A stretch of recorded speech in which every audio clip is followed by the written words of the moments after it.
Jezusa z Nazaretu, że swego Syna posłał z niebios Bóg na świat,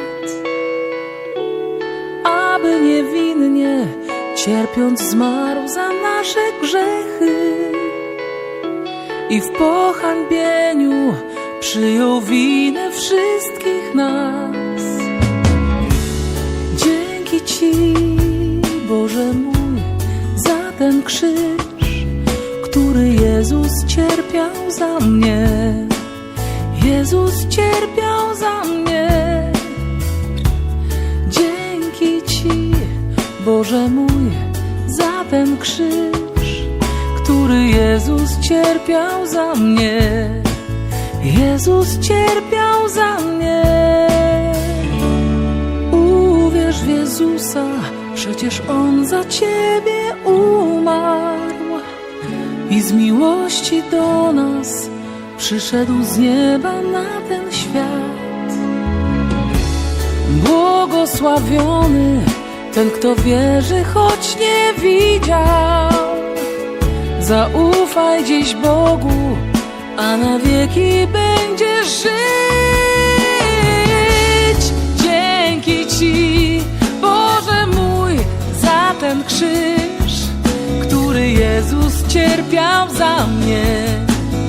Jezus cierpiał za mnie. Dzięki Ci, Boże mój, za ten krzyż, który Jezus cierpiał za mnie. Jezus cierpiał za mnie. Que la paix, la grâce, la miséricorde et les compassions du Seigneur puissent être accordées à tous les chrétiens amoureux de la parole, à toutes les personnes qui cherchent Dieu de tout leur cœur dans la sincérité, et à toute personne à qui Dieu a accordé la grâce de comprendre que la parole de Dieu se limite dans la parole de Dieu et qu'aucun homme ne doit ajouter ni retrancher. Que la paix, la grâce, la miséricorde et les compassions du Seigneur vous soient multipliées, tout en vous souhaitant le bonsoir ou le bonjour selon l'heure à laquelle vous allez tomber sur cet audio. Dans cet audio-là, nous allons traiter d'un concept, nous allons traiter d'une entité, nous allons traiter d'un sujet qui a mis 99% de ce que nous appelons chrétiens hors même de la faveur du Seigneur, hors même de ce que Dieu attend de son peuple. Et le sujet que nous allons traiter, c'est sur l'Église. Qu'est-ce que l'Église? C'est ce que nous allons voir, juste le concept définitionnel. Nous allons voir ce que c'est, qu'est-ce que Dieu entend par l'Église et qu'est-ce que nous, les chrétiens, nous devons entendre par l'Église. Qu'est-ce que l'Église est censée être? Et dans d'autres vidéos, dans d'autres audios, nous ferons la deuxième partie. Donc ici, c'est la première partie. Nous ferons la deuxième partie sur comment l'Église est censée être fonctionnée, comment l'Église est censée être dirigée. Nous ferons bien d'autres parties sur les principes, les bases et comment détecter une fausse église. D'accord. Donc pour commencer, permettez que je présente le moment entre les mains du Seigneur. Souverain Seigneur, gloire et honneur te soient rendus. Il t'a plu de rendre ce moment possible, Père, comme tu as su le dire, Père, dans ta parole. Je ne parle pas à tout le monde. Je ne prie pas pour tout le monde. Mais je prie pour tes enfants que tu as connus bien avant la fondation du monde, qui tomberont sur cette vidéo, qui tomberont sur cet audio, la Père. Laisse-les, dispose leur cœur, Père, afin que ce qu'ils vont entendre puisse tomber dans leur cœur, dans les bonnes terres que tu as préparées bien avant la fondation du monde, et que cela produise le fruit digne de la vie éternelle. Quant aux autres, Père, ceux à qui il n'a pas été donné de comprendre ces choses-là, Père, qu'ils par ta grâce, qu'ils continuent dans les moqueries, qu'ils continuent dans leurs endurcissements, qu'ils continuent dans leurs souillures. Ta parole est destinée pour tes enfants. Père, dispose le cœur de tes enfants à le comprendre et à prendre la résolution qui va conformément à ta parole. Au nom de Jésus-Christ, nous avons ainsi prié. Amen. Bon. C'est vrai que dans ce que je prie, dans la prière, vous allez vous dire, ah, mais il y a d'autres personnes, tu ne pries pas pour tout le monde. On en fera une autre vidéo sur le Dieu de la Bible a ses enfants à lui. Et il y a d'autres personnes qui sont ici sur la terre, sous la peau de la chair et tout ça, mais qui ne sont pas ses enfants. Donc, vous êtes dans un quartier, tous les enfants du quartier ne sont pas vos enfants, mais pourtant, ils peuvent s'amuser ensemble, fréquenter les mêmes écoles et tout ça. On verra ce concept-là encore. Il y a trop de choses à voir, que Dieu nous accorde juste le temps nécessaire pour suivre, pour continuer dans ces enseignements. Alors, nous sommes aujourd'hui confrontés à une réalité. Nous sommes dans une ruelle. Nous avons dans une ruelle 4, 5, ou dans chaque ruelle au minimum nous avons 2, entre guillemets, ce que les gens appellent église. De sorte qu'à la fin, tout le monde prétend prier Dieu, tout le monde prétend servir Jésus, mais pourtant, dans une même ruelle, vous en avez 4, 5. On se dit, mais si vous servez le même Dieu, pourquoi vous n'êtes pas ensemble?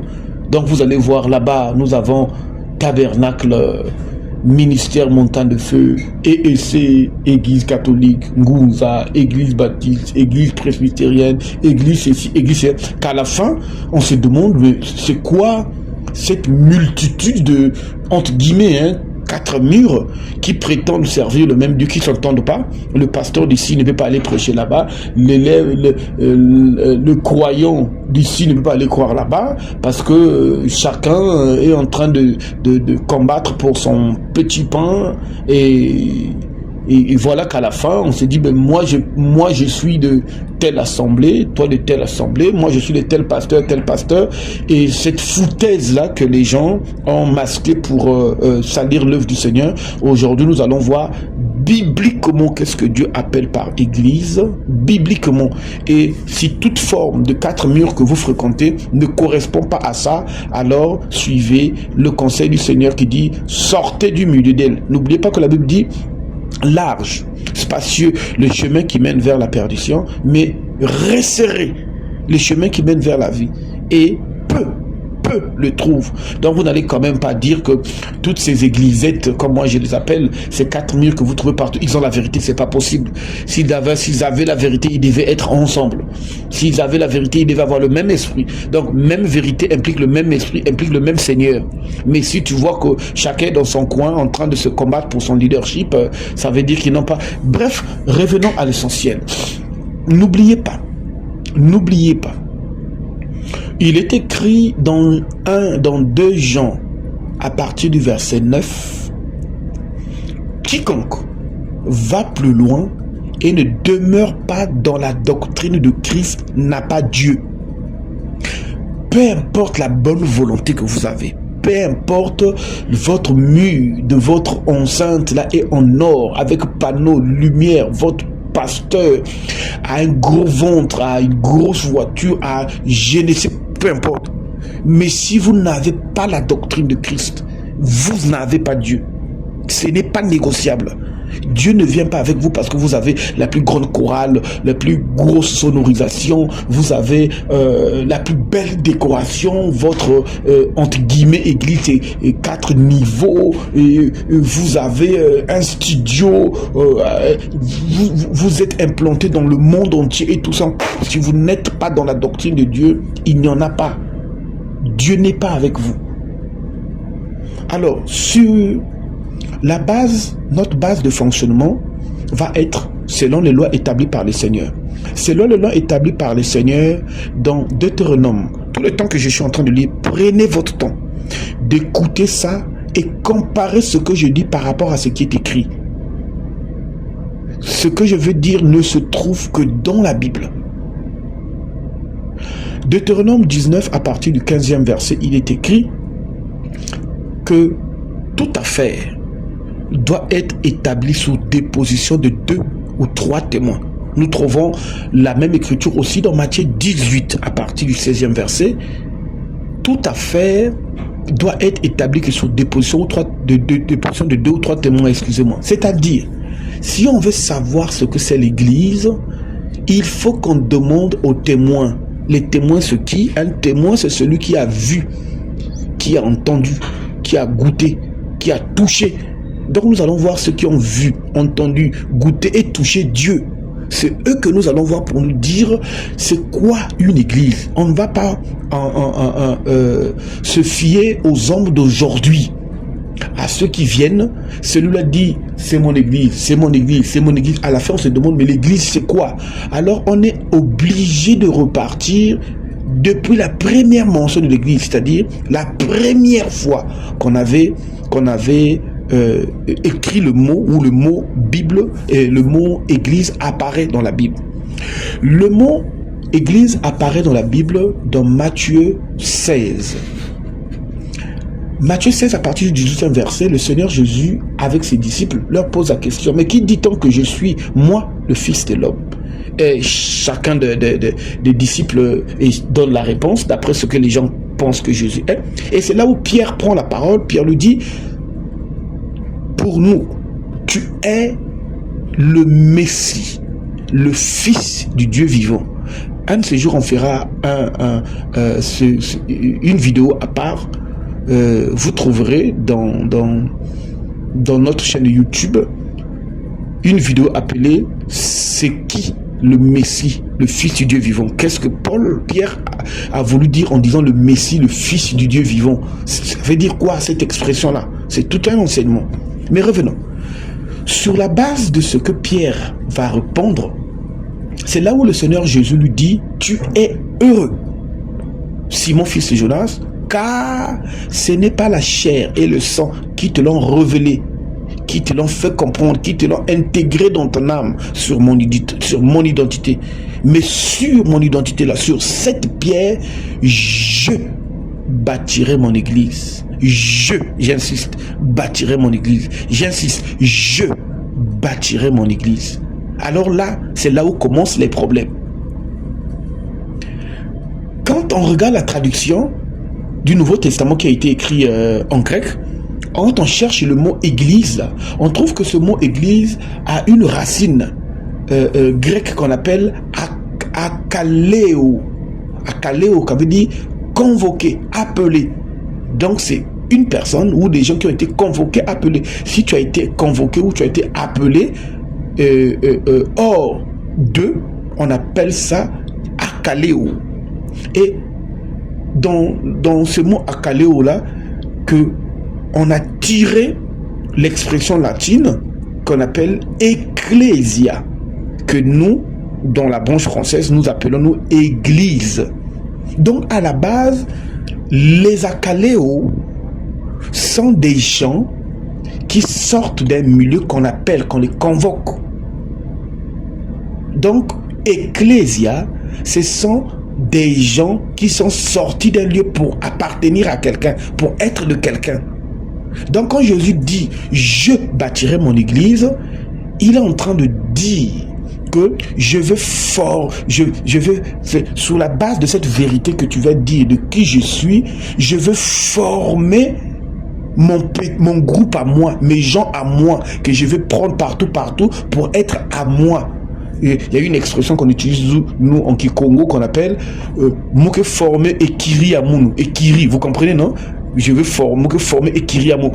Je vais prendre des gens, je vais les faire sortir de différents milieux qui vont être un groupe à moi. Mais la vérité ultime sur laquelle sera regroupé ce groupe de gens-là, c'est savoir qui je suis, que je suis le Fils du Dieu vivant. Il y a de ceux qui se regroupent ensemble pour chercher l'argent, ceux qui se regroupent ensemble pour développer un pays, ceux qui se regroupent ensemble pour tuer des gens, ceux qui se regroupent encore pour faire des affaires. Mais moi, je veux réunir les gens, je veux regrouper les gens, je veux avoir des akaléos, je veux avoir une ecclésia, je veux avoir une assemblée, un groupement de gens autour de la vérité, du concept que je suis le Dieu vivant. Je pense que même à ce niveau, on peut même s'arrêter déjà. Mais il faut qu'on continue pour avoir la suite. Vous comprenez qu'au début, Jésus étant mort à la croix, il dit: Père, est accompli.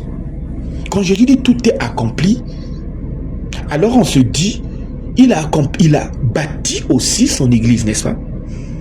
Parce qu'il avait promis qu'il bâtirait. Mais s'il va à la croix et qu'il part pour nous au ciel, on va dire, il n'a pas accompli ça. Non, il a accompli, parce qu'il est écrit dans Hébreux 13 à partir du 8e verset, il est impossible que Dieu monte. Si Jésus dit que je bâtirai mon église, ça veut dire qu'il l'a bâti. Et maintenant, nous, c'est à nous de voir qu'est-ce que Jésus a bâti, qu'est-ce que Jésus lui a appelé église. Parce que nous n'allons pas être plus éloquents que Jésus. Mais quand nous voyons Jésus, lui, qu'est-ce qu'il a bâti? Jésus, quand il est parti, il n'a jamais laissé un bâtiment. Au ministère de feu Pierre, ministère de feu Jude, ministère de feu de Jacques, au impact centre chrétien de Matthieu,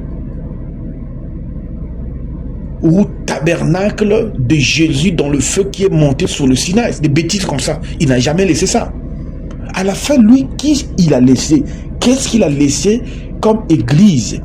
Fidèle à la conception, comme vous avez compris que l'église, c'est l'ensemble des gens qu'il a convoqués par sa parole. Comme il voyait ses disciples, toi, viens, suis-moi, toi, viens, suis-moi, toi, viens, suis-moi. Il y a d'autres qui voulaient même le suivre. Il dit non, non, non, non, va enterrer, laisse les morts enterrer leurs morts. Toi, viens, suis-moi.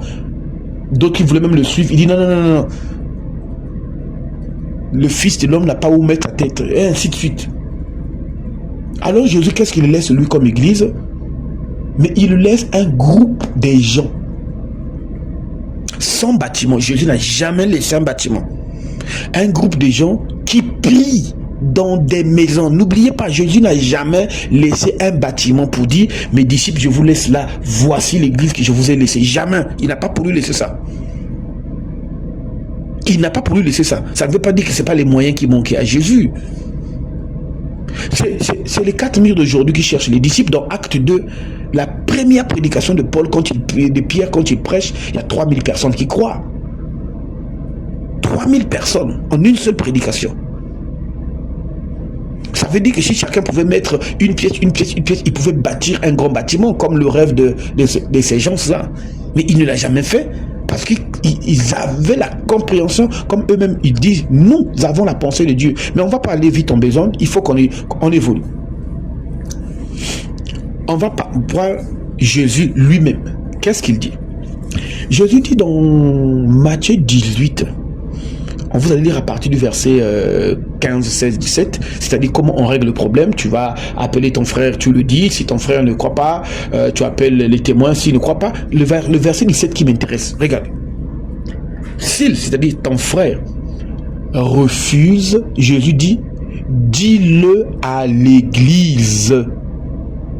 Mais si l'église est un bâtiment, on ne va jamais dire les choses devant un mur. Je viens devant un bâtiment, je dis église, église, il y a tel frère, on a conseillé qu'il laisse la pagaille qu'il est en train de faire avec un tel, le frère en question continue, donc, et puis bon, je suis venu t'informer, et puis les murs t'ont écouté et tu sors. Vous voyez même que c'est bête. Matthieu 18, verset 7, il dit, s'il refuse, dis-le à l'église. S'il veut dire à l'église, ça veut dire l'église entend. L'église entend, l'église a des oreilles.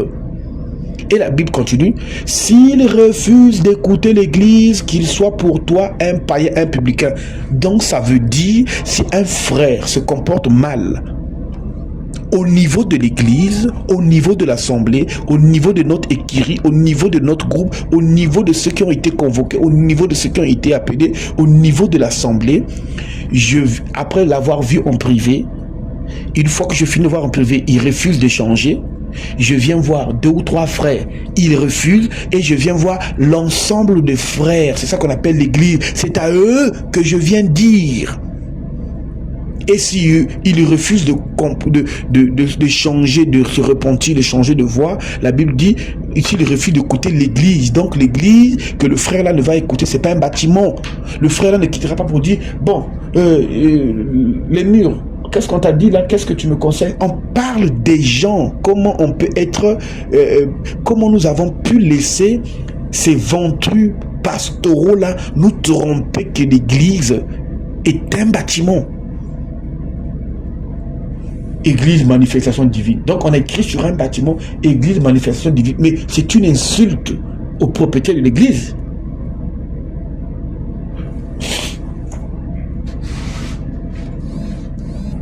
Pour aller encore plus loin, nous allons voir quand l'église était née. Parce que la Bible dit dans Philippiens 4, à partir du 9e verset, ce que vous avez vu, ce que vous avez entendu de nous, pratiquez-le et le Dieu de paix sera avec vous. Écoutez, ça, au moins tout le monde connaît ça, que Paul, il était encore pharisien, tout le monde connaît. Et il emprisonnait les chrétiens. Vous connaissez ça, non? D'accord. Donc on va, si vous allez dans Acte 8, on va lire à partir du premier, on va lire le premier et le troisième verset pour que vous compreniez. Écoutez, écoutez-moi ça. La Bible dit, il y eut en ce jour-là une grande persécution contre l'église. Persécuter, c'est produire de la douleur, de la souffrance. Donc, vous êtes sûr que Paul était en train de faire souffrir les briques? Vous ne trouvez pas que c'est idiot, non? On dit que Paul persécutait l'église. Mais l'église qu'il persécutait, ce n'est pas des briques, ce n'est pas des maisons, ce n'est pas des panneaux, c'était des gens. C'était des personnes. Voilà pourquoi, quand il se croise avec le Seigneur dit, Paul, Paul, pourquoi me persécutes-tu?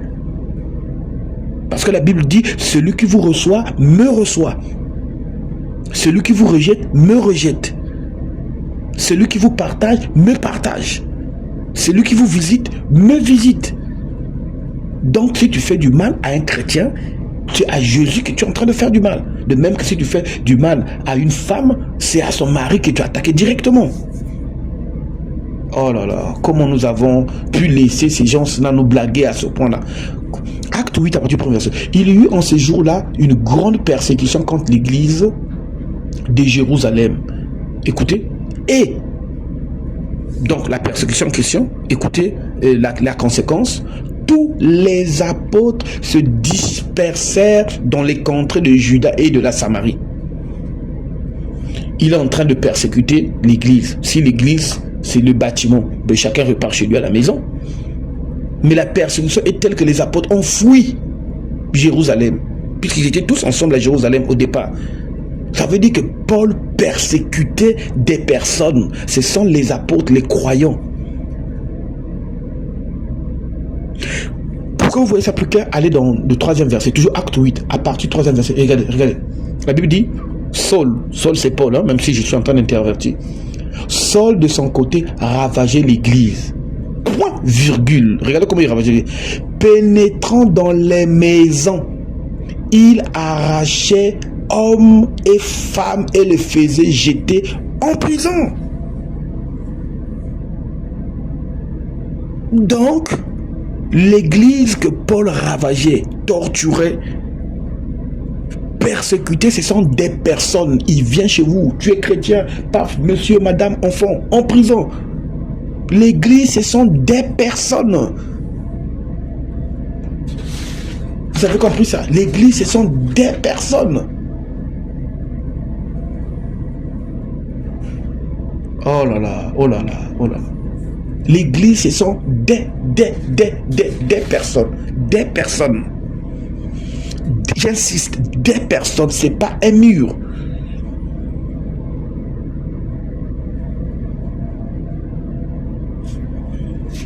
On évolue encore. On va prendre tout le temps pour que vous ayez toutes les écritures nécessaires et que personne ne vous trompe. Notre église. Tu peux avoir une église? Le propriétaire a dit, je bâtirai mon église. On va revenir sur les choses qui montrent l'incompréhension, le langage qui montre que ceux-là ne connaissent même pas ce que c'est l'église. On va voir ça à la lumière de la parole. Des expressions bêtes comme on va à l'église. On ne va jamais à l'église. Pourquoi? Parce que l'église n'est pas un lieu. L'église n'est pas un lieu géographique. L'église, ce sont des personnes qui ont été convoquées, qui ont été appelées, qui ont été choisies Selon qu'il est écrit, c'est pas vous qui m'avez choisi, mais c'est moi qui vous ai choisi. Et ce sont ces gens-là qu'on appelle Église. Continuons. Si vous allez dans Acte 31, à partir, excusez-moi, Acte 9, à partir du le verset 31, écoutez, toujours dans la persécution de Paul, là, on nous dit, l'Église était en paix dans toute la Judée. Vous vous rappelez que à partir du verset, comment on appelle ça? À partir du verset 1er, les disciples avaient fui, non? En Judée, en Samarie, non? D'accord. Donc à partir du verset 31 du 9e chapitre, il dit, l'Église était en paix dans toute la Judée, dans toute la Galilée et la Samarie. Bon, vous avez vu un bâtiment qui est en paix.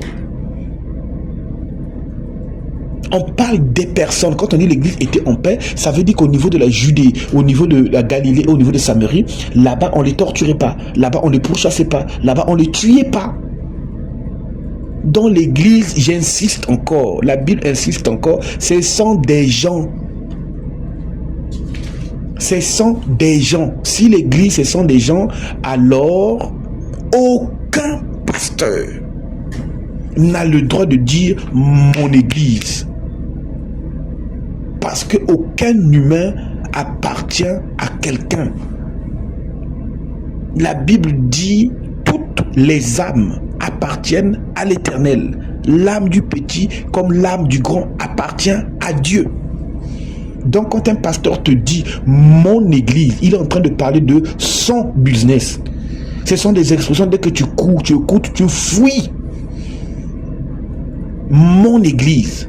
C'est mon église. C'est moi qui ai bâti cette église. J'ai souffert pour cette église. C'est faux. Celui qui a souffert pour l'église, qui est son corps, c'est le Seigneur Jésus-Christ.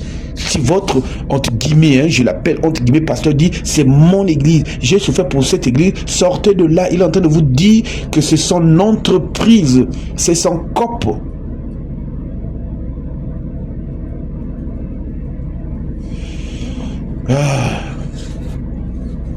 Continuons. La Bible dit, Acte 9, verset 31, l'église était en paix dans toute la Judée, la Galilée et la Samarie. Écoutez, l'église s'édifiant et marchant dans la crainte. Soyons sérieux.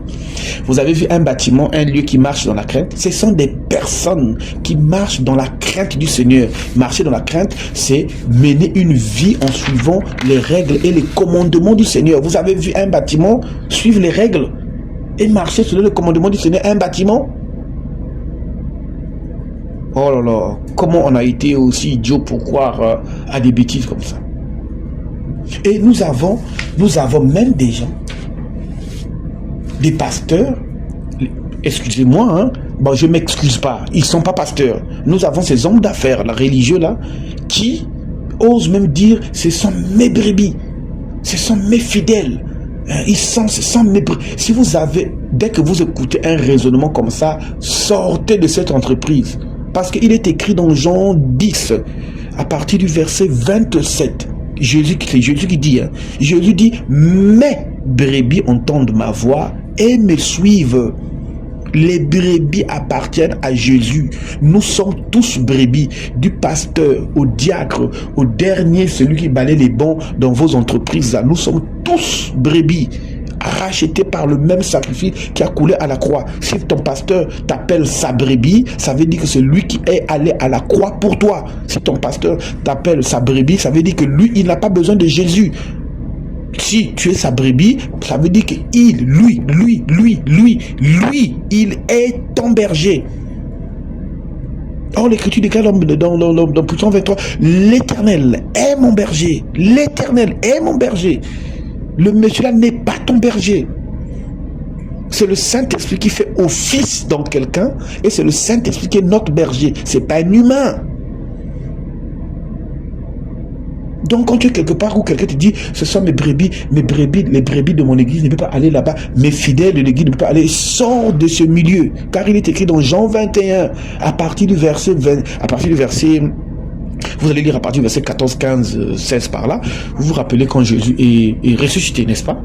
Quand il apparaît au niveau des apôtres, parlons avec Pierre. Quand il posait la question à Pierre, m'aimes-tu? Pierre dit, maître, tu sais que je t'aime. M'aimes-tu? Tu sais que je t'aime. Quand tu lui as posé encore la question, la Bible dit, Pierre fut attristé. Alors Jésus lui dit quoi? La Bible dit, à partir du 16e verset, Jésus lui dit, paix mes brebis. Il n'a jamais dit à Pierre, paix tes brebis à toi, non. Paix mes brebis. Mais pourquoi ces gens utilisent ces expressions-là? Ces expressions-là montrent qu'ils ne connaissent pas, comme l'apôtre Paul, comme le Seigneur disait à la femme samaritaine, vous adorez ce que vous ne connaissez pas. Ce langage-là montre que ces ventrus pastoraux-là, qui osent vous appeler mes brebis, mes fidèles, mon église, on va à l'église, ils ne connaissent pas ce que c'est l'église. Alors s'ils ne connaissent pas ce que c'est l'église, si eux ils ne connaissent pas ce que c'est l'église, mais on est mal barré là. Si eux ils ne connaissent pas ce que c'est l'église, on est mal barré. On leur pose la question que Jésus a posée à Nicodème. En disant à Nicodème, tu es docteur d'Israël et tu ne connais pas ces choses. Je me permets de leur poser la même question-là. Je me permets de leur poser la même question-là. Vous trouverez la même question dans Jean 3, à partir du 10e verset, quand Nicodème vient voir, donc 8, 9, 10, quand Nicodème vient voir Jésus de nuit. Jésus lui dit, quand Jésus lui parle de la nouvelle naissance, il se demande même, celui-là il parle de quoi? Et Jésus lui dit, mais tu es docteur d'Israël et tu ne connais pas ces choses. Je leur dis la même chose. Tu es pasteur et tu ne connais pas ces choses. Tu es pasteur, tu oses dire, il faut venir à l'église. On ne vient jamais à l'église. Tu es pasteur et tu oses dire, mon église. Mais l'église appartient à Jésus. Tu es pasteur et tu oses dire ma brebis. Mais nous sommes tous brebis du Seigneur. Tu es pasteur et tu oses dire j'ai construit mon église. Mais tu es un businessman. Tu es pasteur et tu oses m'appeler mon fils spirituel. Espèce de bandit. Tu es le père spirituel de personne. Ça montre que tu n'as rien compris ce dans quoi que tu es rentré. Père spirituel, parlons-en. Parlons-en. Mon frère, ma soeur, peu importe là où tu es, si quelqu'un ose t'appeler fille spirituelle, fils spirituel ou neveu spirituel ou oncle spirituel, des bêtises de ce genre-là, prends tes clics et tes claques, sors. Tu as affaire à un vampire. Vous savez pourquoi? On va aller dans les Écritures. Les témoignages de 2 ou 3 témoins. On va aller dans les Écritures. Aïe. Elle est où ma Bible? On va aller dans les Écritures. 1. Il est sans conteste que Dieu ne se contredit pas. D'accord? Il est sans conteste que Dieu ne se contredit pas. Quand nous allons dans Éphésiens 2, Éphésiens 6 à partir du 2e verset, il est écrit: honore ton père et ta mère. Que veut dire honorer? Honorer veut dire poser des actes, paroles, gestes, mouvements, position, peu importe que vous appelez ça, qui rendent tes parents fiers de toi, selon le commandement du Seigneur, bien sûr. Selon le commandement du Seigneur. Donc quand tu fais ça, tu leur fais honneur. Selon le commandement du Seigneur. Si le commandement du Seigneur te demande d'aider ton parent, de lui venir en aide, de le supporter, de l'assister, de le respecter, de lui être soumis, de suivre les ordres conformément à la loi du Seigneur, là tu les honores. Si tu es dans une vie de décadence, de débauche, de prostitution, de vol, tu déshonores le parent. Mais l'écriture là s'applique à des parents humains, à des parents physiques. Dieu connaît que nous sommes fils ou filles parce que nous sommes sortis d'eux. C'est d'eux que nous sommes sortis. N'est-ce pas? charnellement, c'est eux qui se sont accouplés. Maman est devenue enceinte et je suis sorti d'eux. Du fait que je suis sorti d'eux, je suis leur fils ou je suis leur fille. Mais dans le spirituel, il est différent. Dans le spirituel, c'est pas le même cas parce que dans le spirituel, il est écrit dans Matthieu 23, à partir du verset 9, n'appelez personne sur la terre votre Père. Tu vas dire, mais Dieu se contredit. Là-bas, il nous demande d'honorer. Là-bas, il dit encore de ne pas appeler. Ça veut dire que c'est toi qui as un problème. Parce que dans la loi du Seigneur, il y a des lois civiques liées pour la société, comment vivre et tout ça. Et il y a des lois qui portent directement sur l'aspect spirituel. Quand Jésus dit « laisse les morts enterrer leurs morts », tu as déjà vu un cadavre soulever un autre cadavre pour aller enterrer?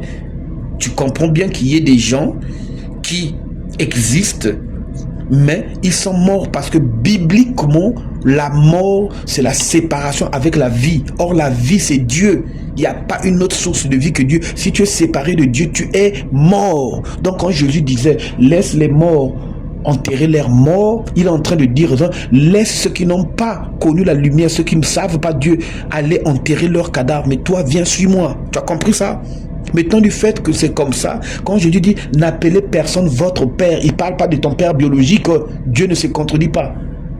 Il dit et il ajoute « car un seul est votre père ». S'il dit un seul est votre père, on comprend bien que ce n'est pas du père biologique parce que toute une nation, des millions de gens ne peuvent pas avoir un père biologique. Même si tu as même Salomon qui avait 1000 femmes, toute la nation ne l'appartenait pas, c'était pas ses fils. Merci Saint-Esprit. Un seul est votre père. Vous comprenez qu'il n'est pas en train de parler des gens biologiques. Un seul monsieur ne peut pas avoir, par exemple, toute la République du Congo, c'est lui qui a mis au monde avec ses femmes. C'est pas possible. Donc quand il dit un seul est votre père, il est en train de parler dans le domaine de l'esprit. Parce que vos parents, quand ils se sont accouplés, ce qu'ils ont mis au monde, c'est la chair. C'est la chair. Selon qu'il est écrit que chaque espèce se multiplie selon sa semence. La semence de ton père, vous m'accorderez ce mot, le sperme, c'est ça qui donne la chair. Mais l'esprit que tu as ne vient pas de ton père. L'esprit vient de Dieu. Donc quand un ventru pastoral ose t'appeler mon fils spirituel, il est en train de te dire que celui qui est le géniteur de ton esprit, c'est un non-sens. Ton esprit vient de Dieu. Et même si c'est quand non, c'est parce que moi j'étais imposé les mains, tu as reçu le Saint-Esprit. Si tu as reçu le Saint-Esprit ne vient pas de lui. Le Saint-Esprit vient de Dieu parce que le Saint-Esprit c'est Dieu. Donc ça veut dire que tu es fils du Saint-Esprit. Tu n'es pas son fils, tu es fils du Saint-Esprit. Lui, c'est le canal par lequel, en t'imposant les mains, le Saint-Esprit est venu.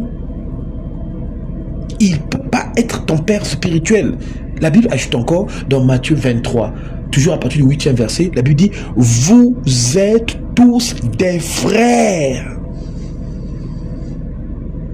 Donc le monsieur qui se dit pasteur ou la maman qui se dit pasteuse ou je sais même pas si ça se dit, disons le monsieur qui ose t'appeler pasteur, mon fils ou ma fille, et toi et lui, vos esprits viennent d'un seul monsieur qu'on appelle Dieu, qui est le père de tous les esprits. Quand quelqu'un t'appelle mon fils spirituel, c'est pour avoir une dominance sur toi. Montre-lui l'écriture, dis papa, toi qui oses m'appeler fils spirituel, tu es mon frère, appelle pas mon frère. S'il se fâche, ça veut dire qu'il n'est pas de Dieu. Tu lui montres Matthieu 23, 8e verset, nous sommes tous frères, 9e verset, je ne peux pas t'appeler père. Et puis tu lui mets ça devant lui, tu lui dis, bon, entre toi et Jésus, je suis qui?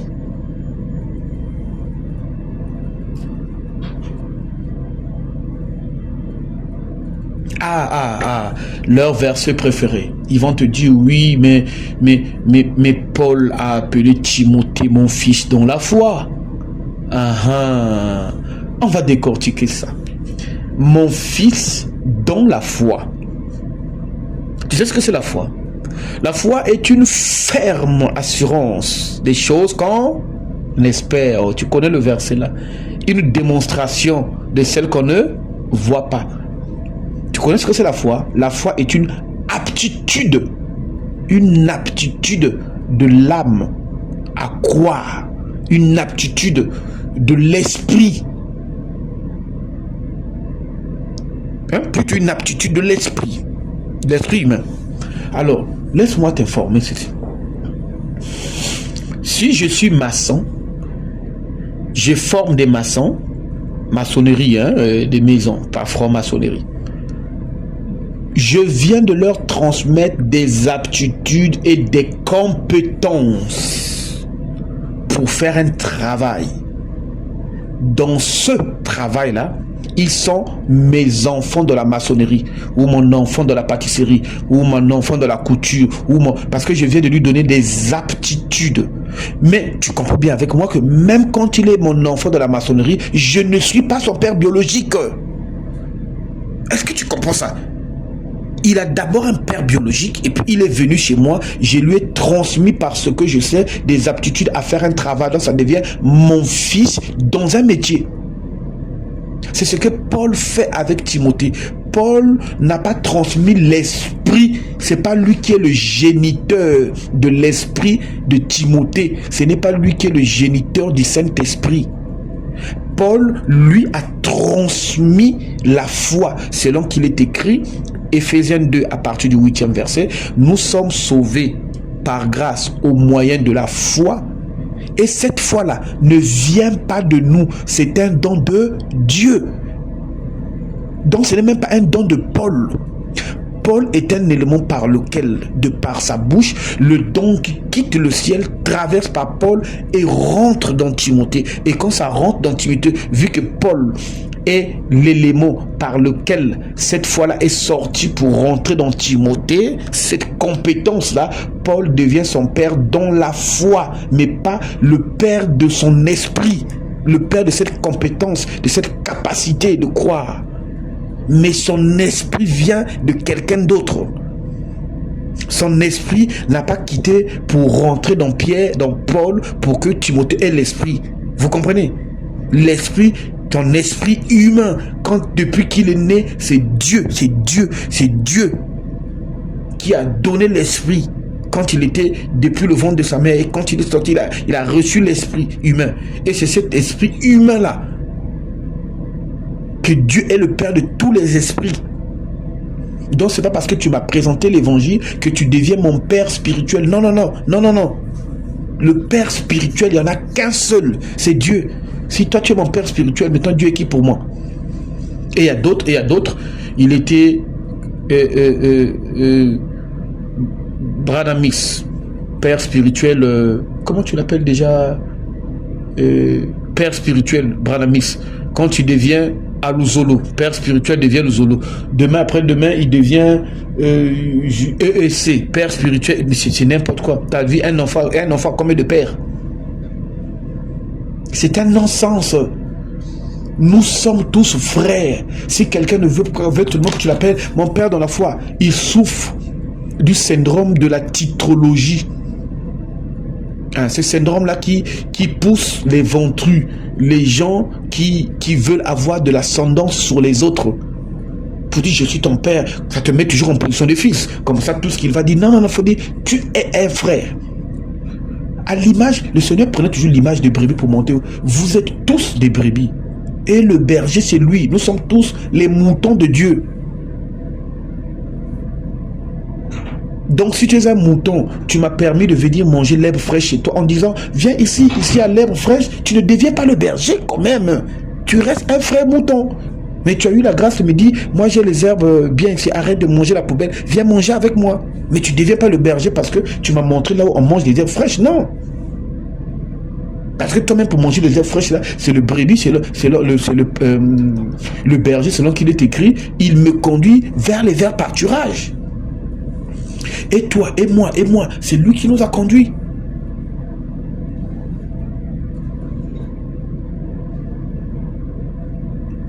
Où est-ce que nous en étions? Nous étions sur les expressions. Mais tant que nous avons... Revenons sur l'église. Ok.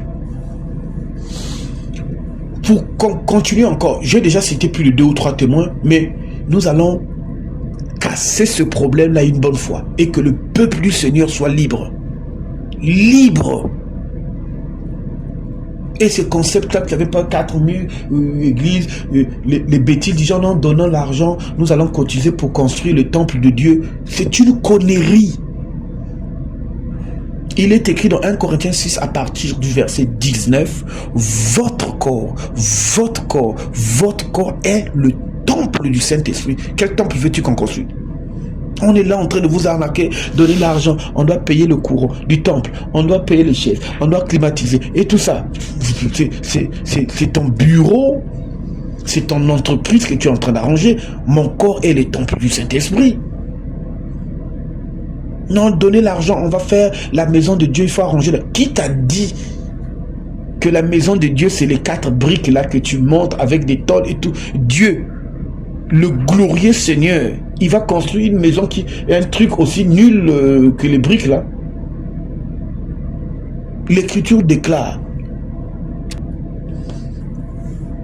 dans Acte 17, à partir du verset 24-25, le Dieu qui a créé la terre et le ciel ne vit pas dans les temples faits par des mains d'hommes. Lisez, Dieu ne vit pas dans les 4 murs.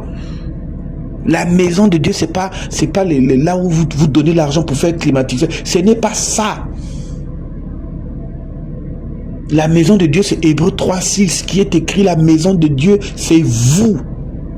Dieu ne vit pas dans les 4 murs. C'est-à-dire, nous quittons notre maison. Où est-ce que nous partons? Nous partons à l'église. Quand vous dites, donc Dieu vous attend là-bas. Donc vous arrivez, Dieu, nous sommes venus, vous priez. Et quand vous rentrez, vous le laissez à la... Bon, Dieu, on reviendra la prochaine fois. Vous ne trouvez pas que c'est bête? Non.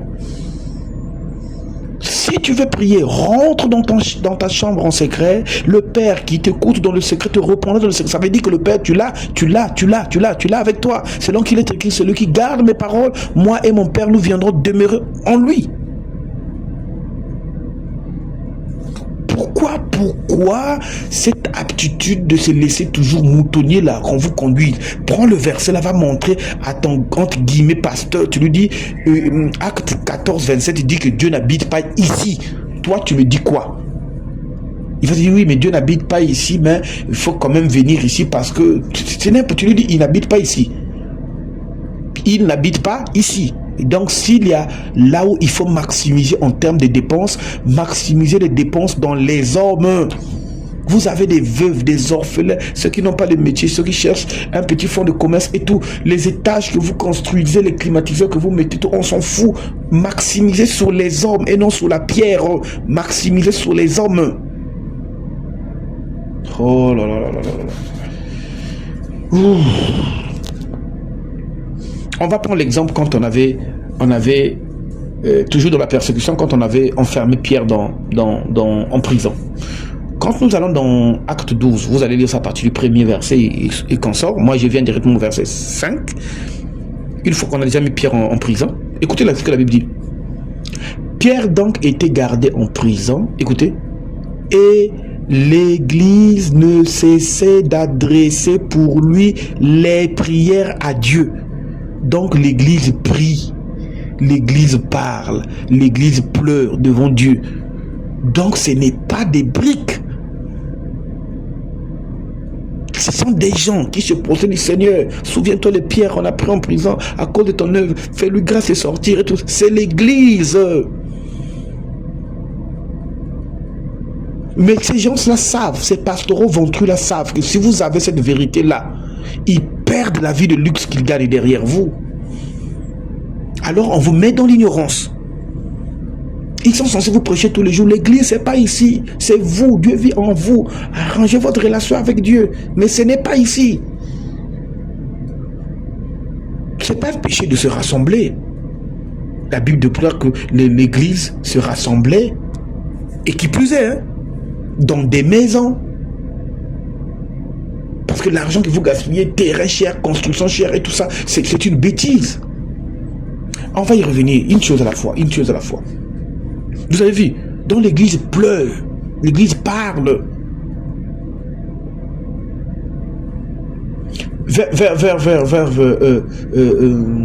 Comment on appelle ça? On va prendre un des voyages de Paul. Écoutez, quand on va dans Acte 15, lisez, prenez la Bible et lisez vous-même.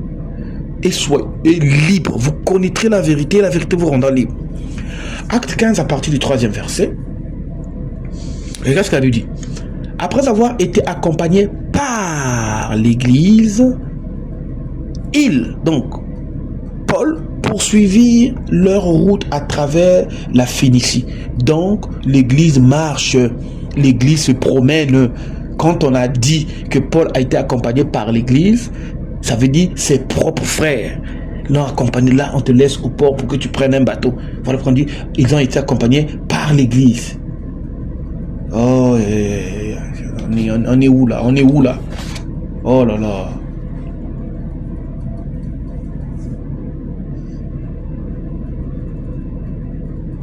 Vous comprenez? Maintenant que vous avez comme... Allons-y, on va lire quelque chose dans Philémon. Écoutez, Philémon, le premier chapitre à partir du 2e verset dit ceci. À la sœur Aphia, à Archippe, écoute, notre compagnon de combat, il donne les salutations, et à l'église qui est dans ta maison. Oh là là. Ça ne veut pas dire que dans sa maison, dans son salon ou dans sa chambre, il y avait un bâtiment. Non, l'église qui est dans sa maison, l'ensemble des frères qui vivent dans sa maison ou qui viennent se rassembler dans sa maison. Et il les salue. Maintenant, pour finir,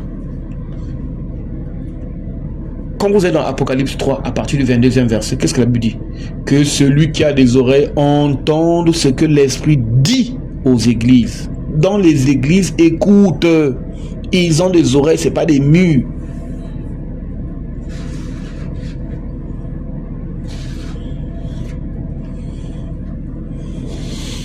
Maintenant, que dire?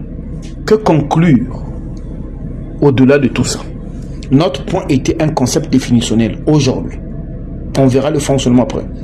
Définitionnellement, nous avons compris maintenant que personne ne fasse de vous sa proie par des philosophies et des connaissances d'hommes. On ne va pas à l'église.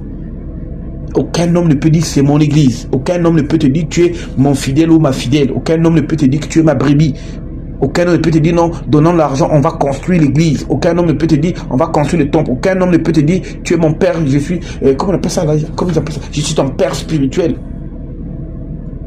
Mais toi, vous avez compris l'église, oh non, nous devons cotiser parce que l'église n'a pas l'autorisation d'exercice. Donc, c'est l'État qui donne l'autorisation à l'église. L'État vous donne un numéro, un certificat pour que vous adorez votre Dieu. C'est un non-sens. Tout ça, c'est parce que vous avez voulu être des organismes. L'église que le Seigneur avait laissée jusqu'en l'an 325 n'avait pas besoin des 4 murs ou des temples ou de ceci. C'est après le concile de Nicée.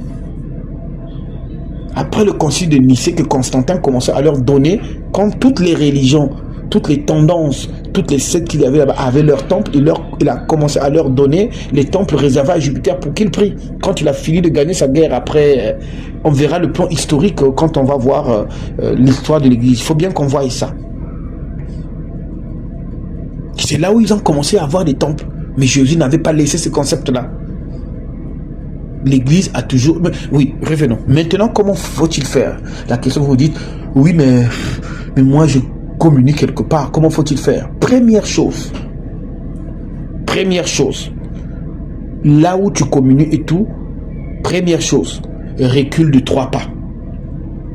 prends la Bible et regarde tout ce que vous faites. Toi, en te basant sur Deutéronome 5, à partir du verset 32, il est écrit: vous ferez avec soin ce que le Seigneur votre Dieu vous a demandé, vous n'irez ni à gauche ni à droite. Tu recules de 3 pas, tu regardes 2 Jean 1, 9e verset. Quiconque va plus loin et ne demeure pas à la doctrine de Christ n'a pas Dieu. Et tu prends ton temps de voir chacune de vos doctrines. Est-ce que c'est biblique? Si ce n'est pas biblique, tu sors de là.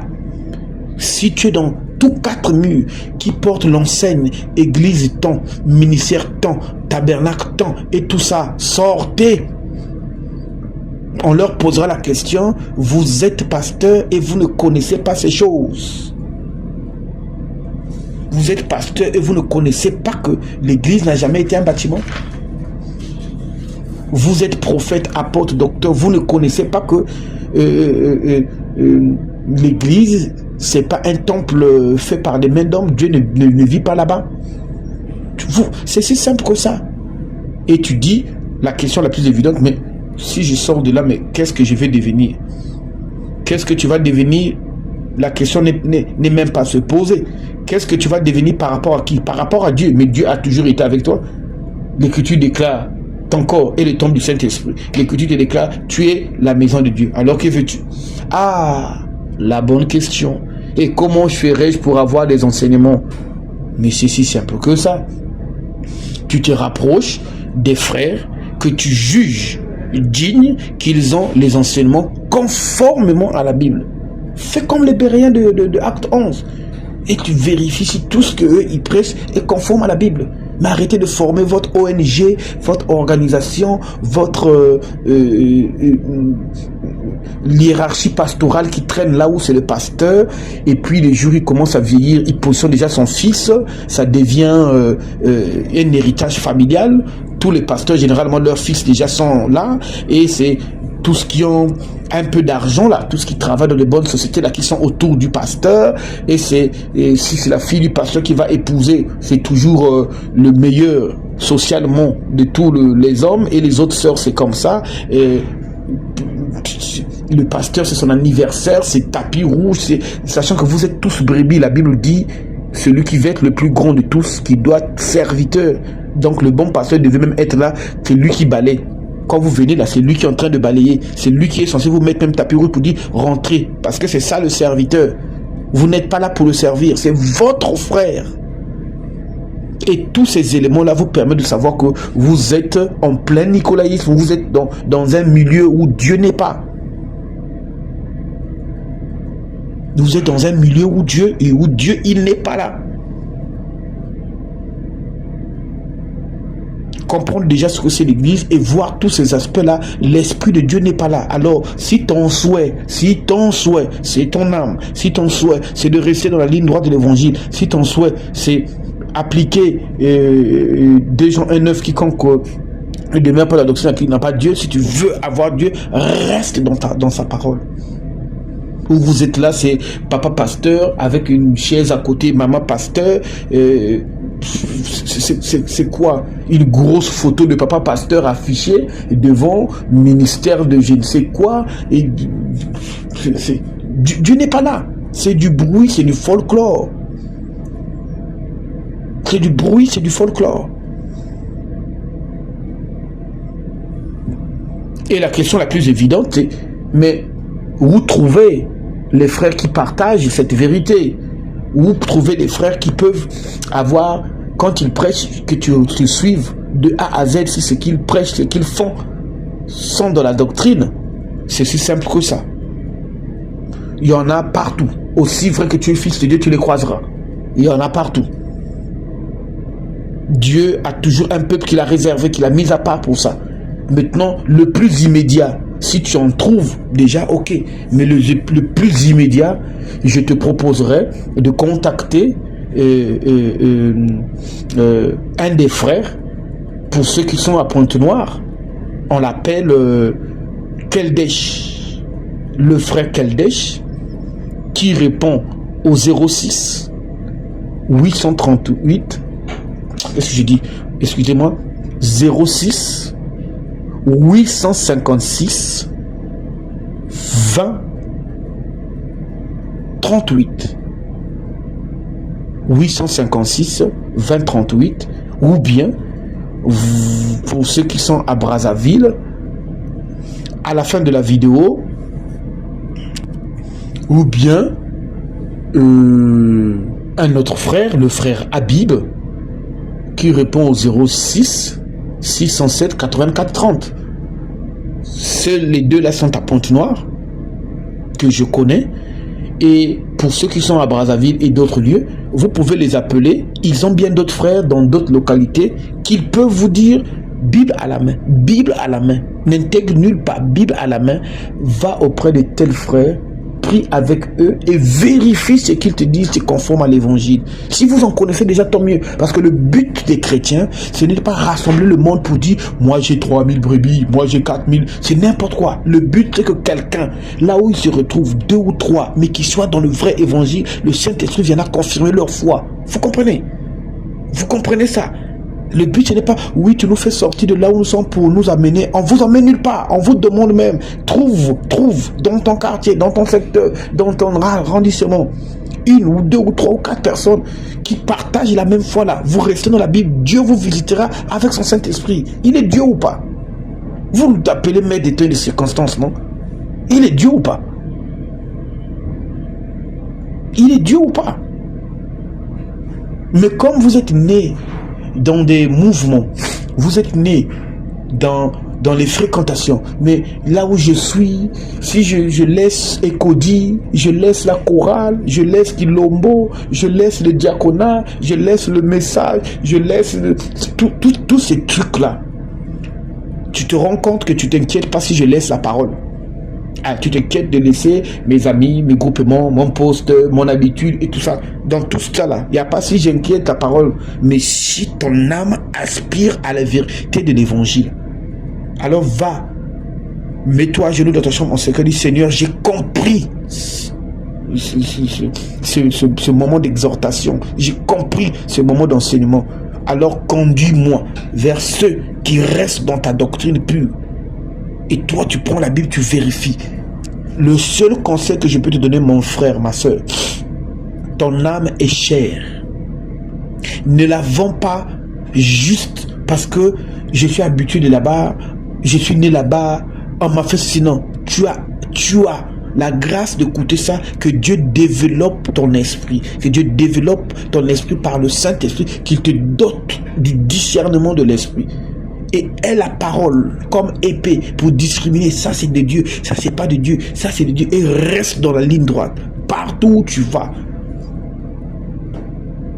Même moi qui te parle, si ce que je dis n'est pas conforme aux Écritures, il faut dire ça c'est pas, mais ça c'est dans tes idées. Personne n'est mort pour toi à la croix. La personne qui est morte pour toi à la croix s'appelle fidèle et véritable. Et son nom, c'est la parole de Dieu. C'est lui que tu dois suivre. C'est elle, cette personne-là que tu dois suivre.